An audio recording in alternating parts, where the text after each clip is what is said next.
Hello guys, welcome to Pronouncist, your pronunciation guide.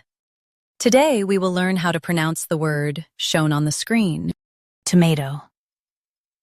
First, let's hear its American pronunciation.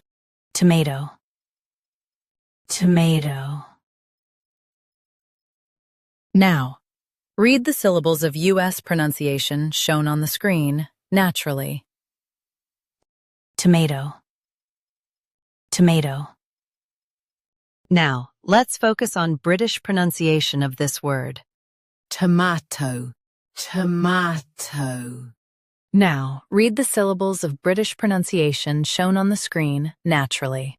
Tomato, tomato. US uses may.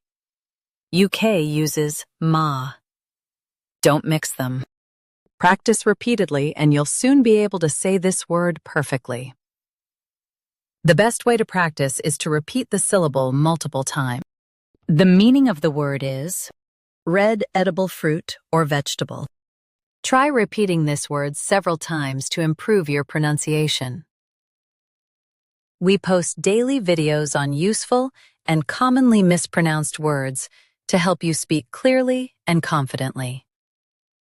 Save this video and subscribe to Pronouncist for more pronunciation guides. Thanks for watching us.